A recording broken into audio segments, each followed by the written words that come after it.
parece árido nem um pouco. Nós estamos falando do relacionamento do contribuinte com o fisco. O governo federal chegou a um acordo nesta terça-feira. Quem ajudou nesse acordo foi a OAB, representando alguns grandes contribuintes, sobre a volta do voto de qualidade no Conselho Administrativo de Recursos Fiscais, o CARF.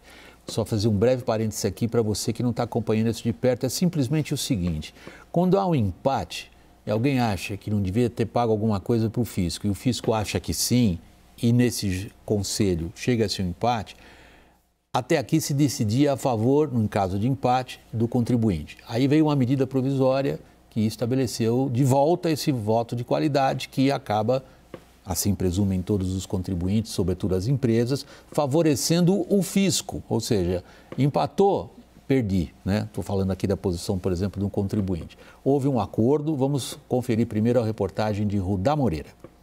Pelo que foi acordado, o governo mantém o voto de qualidade definido por medida provisória que foi assinada pelo presidente Lula em janeiro. Isso garante a vitória da Fazenda Nacional em caso de empate nos julgamentos. Em troca, o governo abre mão da aplicação de multa. O contribuinte e o governo terão ainda prazo de 90 dias para negociar o parcelamento da dívida em 12 meses. Além disso, o acordo prevê que, em casos de empate nos julgamentos do CARF, multas já aplicadas referentes a casos antigos serão extintas. Contribuintes devem pagar apenas o principal, acrescido da Selic. Se o contribuinte pagar e não questionar a dívida na Justiça, haverá suspensão dos juros. O governo deve agora encaminhar ao Congresso uma emenda à MP do CARF com os termos do acordo. As mudanças nas regras do CARF são parte central do pacote da área econômica para conseguir contornar a previsão de déficit público de cerca de 200 bilhões de reais neste ano. O ministro da Fazenda, Fernando Haddad, celebrou a decisão. Passamos a reconhecer um empate como uma coisa que coloca o contribuinte numa situação que exclui a punibilidade. Criado em 2009, o CARF julga os recursos referentes a impostos em turmas formadas por um número igual de representantes dos contribuintes e da Receita Federal. O voto de qualidade prevê que, em casos de empate no julgamento de algum litígio, a Fazenda seria vencedora. Entretanto, esse dispositivo foi extinto na gestão Bolsonaro, fazendo com que os contribuintes saíssem beneficiados. Eu espero que os parâmetros estabelecidos no acordo sirvam de guia para o julgamento do Congresso Nacional e eventual sanção do presidente da República. Para que o acordo selado nesta terça-feira tenha efeito imediato, enquanto a medida provisória não é aprovada pelo Congresso, a OAB entrou com um pedido de liminar junto ao ministro Dias Toffoli, do STF, que é o relator da ação direta de inconstitucionalidade, ajuizada pela própria organização ainda em janeiro, a respeito desse caso. Daniel, ficou mais ou menos assim, né? Vamos tentar um resumo assim bem brutal dessa matéria. O contribuinte não vai ter que pagar tudo o que teria e o governo vai levar algum, mas isso depende do Congresso. E aí? Então, basicamente, a gente está falando do seguinte: se houver empate e aí para sustentar o voto de qualidade pró-governo, pró-União, o contribuinte pode chegar ali a uma série de procedimentos em que ele não paga multa e juros se ele desistir de recorrer à Justiça. O acordo, pelo que eu conversei com vários parlamentares hoje, ao longo do dia, foi bem recebido e é interpretado como um avanço para a aprovação da MP do CARF. O único ponto ali, o único ruído em termos de comunicação é que os parlamentares todos com quem eu conversei não gostaram do termo acordo porque esqueceu justamente do parlamento, que é quem tem que apreciar a MP. Um outro ponto também que vale destacar daí é a situação Daí a pergunta capciosa a você. Combinaram com os russos? Quer dizer, eu estou lembrando aí, eu gosto muito de futebol daquela época, né? Quando combinavam que iam fazer tudo, aí o técnico perguntava o Garrincha perguntava para o técnico, mas vocês combinaram lá com o outro lado? Combinaram? Que ajuda na aprovação do MP, todo mundo foi consensual em dizer que sim, ajuda. A estratégia de comunicação de falar em acordo talvez tenha sido um pouco imprudente. Teve outro ponto também que a nossa reportagem não teve tempo de informar, que é a situação dos pequenos contribuintes. Um outro aspecto da medida provisória é o seguinte, até agora, quem tinha uma disputa com a Receita Federal no valor de 60 salários mínimos podia já acessar o CARF, que é esse Tribunal de Segunda Instância. A medida provisória elevou isso para 1.000 salários mínimos. Então, os pequenos contribuintes ficaram sem uma segunda instância administrativa para recorrer desses autos de infração.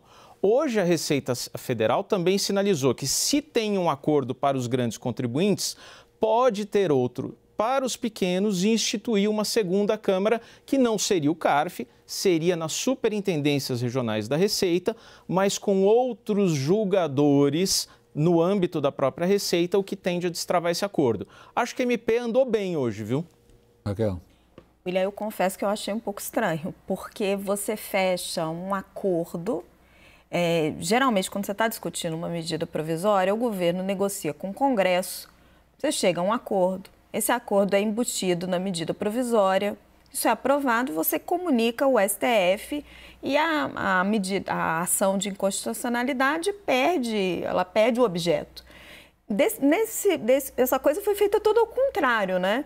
Você vai lá, negocia a Fazenda OAB, recebe a bênção do Toffoli, mas o Congresso, que é quem vai apreciar a MP, não foi chamado à mesa para o acordo.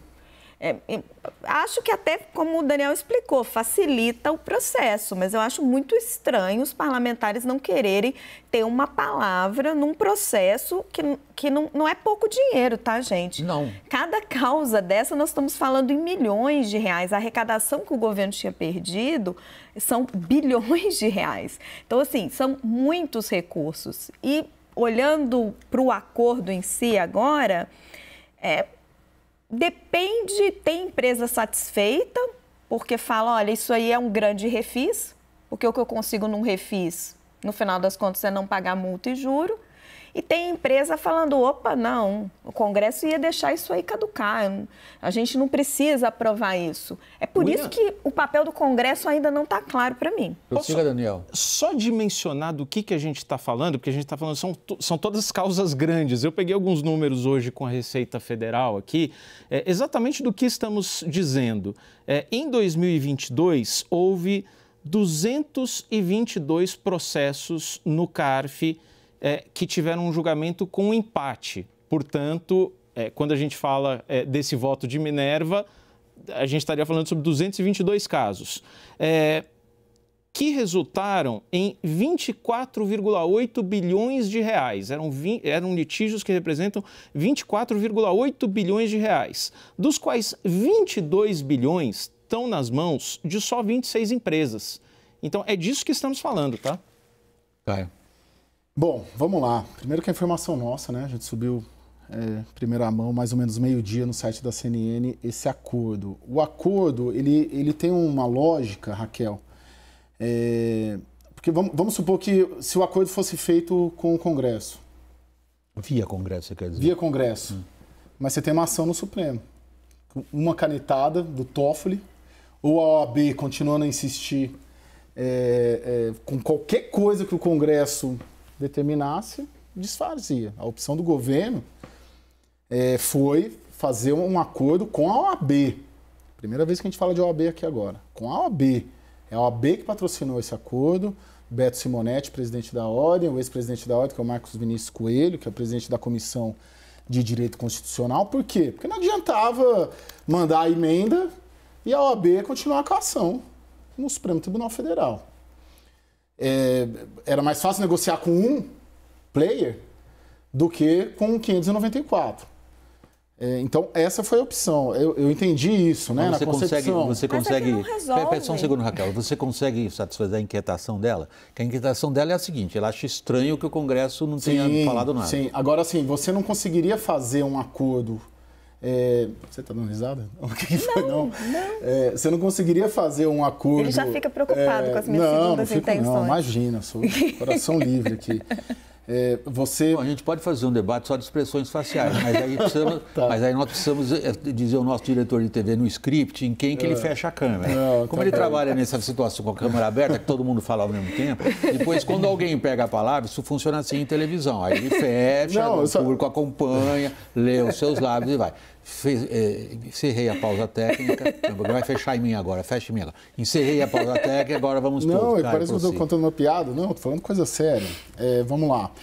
A opção, eu entendi a lógica da construção do acordo. Você opta por negociar com um para encaminhar, mas de fato havia preocupação durante a tramitação do acordo. O acordo não é com o Congresso, o acordo é sobre o assunto com o Judiciário. Então, mas a pergunta dela está no ar. E não tinha que ser com o Congresso? Mas não adiantava fazer o acordo com o Congresso se não tivesse com a OAB e com o Supremo Tribunal Federal. E agora, então, como é que fica com o Congresso? Agora você fecha um acordo com o Supremo Tribunal Federal e com a OAB para encaminhar uma emenda e aí sim o Congresso apreciar essa emenda. O acordo não é necessariamente com o Congresso, tanto que há preocupação... Mas então tanto do presidente da OAB... Não está fechado, porque o Congresso deixa eu só terminar, Raquel. Não. Só terminar aqui, peraí.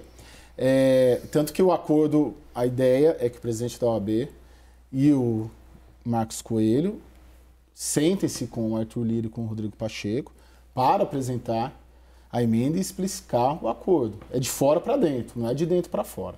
É isso. Felipe, Não, peraí, o Daniel, desculpa, Felipe. Não, eu só insisto passar para o Daniel. Ponto. Daniel, por favor. Vários parlamentares hoje aqui estavam elogiando os termos do que foi negociado. Eu acho que a gente está só divergindo aqui em torno da palavra maldita aqui, que é acordo. Ninguém gostou de ter saído um acordo, entre aspas, à revelia do Congresso. Os parlamentares com quem eu conversei estão muito tranquilos com os termos e acharam que é uma evolução, sim. Facilita o entendimento, sai todo mundo mais ou menos satisfeito. O problema é que ninguém gostou de ser tratado como um detalhezinho só desse processo. Não gostaram da palavra acordo. Porque o que eu ouvi de um alto líder da Câmara é que acordo. Deixa eu passar para o lado político e trazer o Felipe nessa conversa. Felipe, evidentemente isso dá um respiro e um alívio para o governo. Ele ia enfrentar uma votação difícil que deixaria caducar uma peça do ponto de vista do governo. É importante do ponto de vista da sua arrecadação. Isso lhe dá um respiro político agora? O governo Lula quer dinheiro, o Fernando Haddad precisa de dinheiro para equilibrar as contas. Agora, não tem nada que político goste mais do que empresário que precise dele. Jair Bolsonaro sentiu isso, todo esse lobby empresarial para que acabasse com aquele voto de qualidade, para que o contribuinte fosse favorecido nessas disputas tributárias. Então, você teve um monte de empresários ali que tinham débitos de milhões e milhões de reais, chegavam-se a centenas de milhões. Houve até reportagens sobre grupos, até 10 empresários, 650 milhões de reais. Então, são valores assim muito grandes. E muitos eram alinhados com o bolsonarismo, depois estavam ali no debate público, nas redes sociais, defendendo o governo, ou até fazendo propaganda, direta ou indireta, para influenciador bolsonarista. Então, assim, sempre se gosta muito quando o empresário precisa e eles se mobilizam. Agora você, repito, tem o governo Lula precisando de dinheiro para o caixa, que foi isso que acabou sendo reduzido com aquela medida, que, aliás, o Bolsonaro tomou, contrariando uma orientação do então Ministério da Justiça e Segurança Pública, comandado pelo Sérgio Moro. Tem um documento assinado pelo Moro, eu estava desencavando aqui, que ele falava inclusive de processo 14 da Operação Lava Jato, em que houve a decisão a favor da Fazenda pelo voto de qualidade que existia, totalizando R$1 bilhão. Então, o Moro estava preocupado com isso, mas mesmo assim o Bolsonaro agradou os empresários. Agora você teve a medida provisória do Haddad para recuperar esse dinheiro. Aí a medida provisória, como o termo diz, ela dura aí 90 dias e você tem uma reação dos empresários que estão insatisfeitos. Aí se busca uma solução intermediária. Aí você tem Dias Toffoli, você tem os especialistas em solução intermediária e costura de acordo no Brasil.